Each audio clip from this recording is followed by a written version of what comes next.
world of gastronomy nourishes our minds and adds immensely to our enjoyment of cooking and eating. The cliché has it that cooking is chemistry.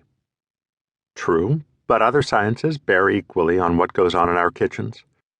There is the physics of heat transmission, the mechanics of whipping and emulsifying, the microbiology of fermentation, the anatomy of meats, the engineering of utensils and equipment, and the technology of producing and packaging prepared foods, all preceded by the agronomy and animal husbandry that take place on our farms.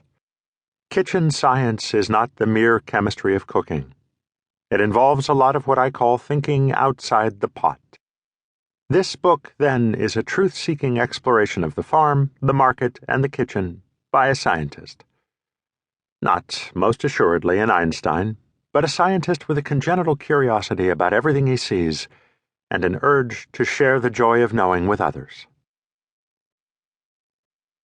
The enthusiastic reception accorded to the first volume of What Einstein Told His Cook, together with the limitless number of opportunities for scientific scrutiny in the world of food, has inspired the present sequel.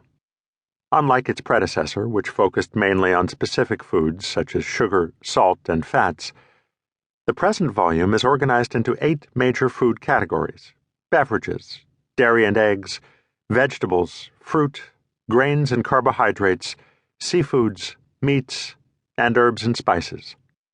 There is also a chapter on kitchen tools and equipment, and a concluding chapter offering a handful of lagniappe to please not the diner's palate, but the listener's inquiring mind. As she did for the previous book, my wife Marlene has wrought and thoroughly tested, on me, about 3 dozen tempting and accessible recipes that put the scientific principles to work in the home laboratory. Publisher's note: to access these recipes, refer to the PDF companion to this audiobook. And as in the earlier volume, the questions come mainly from readers of my Washington Post column, Food 101, and thus represent the concerns of real cooks and consumers, who are often bewildered by the products and labels vying for their attention in today's multifarious food markets. It is a rare privilege for an author to be in direct correspondence with a cross-section of his readers, so that he can tailor his writing to their specific needs and concerns. One of the most difficult decisions to be made in writing a popular science book is at what level to pitch the scientific explanations. Too high a level will, of course, lose the less scientifically sophisticated. But I see no corresponding danger in writing for those who have studied no science beyond the bare minimum required in most school curricula, and who will readily admit that even that much didn't stick.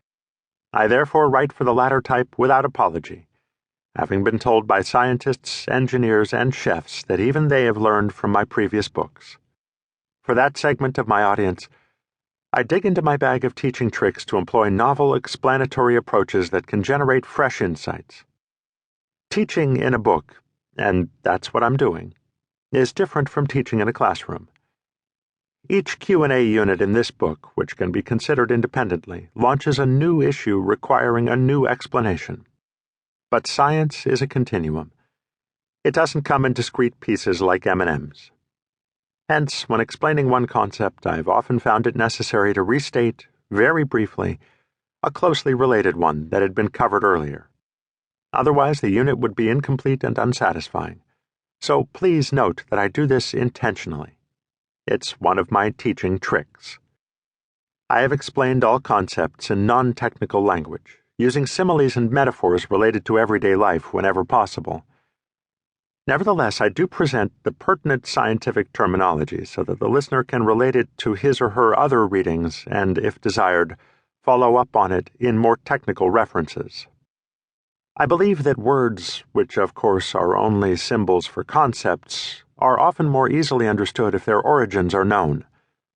For that reason, I have included the etymologies of some of the scientific terms that might otherwise intimidate the uninitiated. The current volume is somewhat deeper and richer in science than the previous one, in recognition of the growing appetite for science among foodies, both avocational and professional.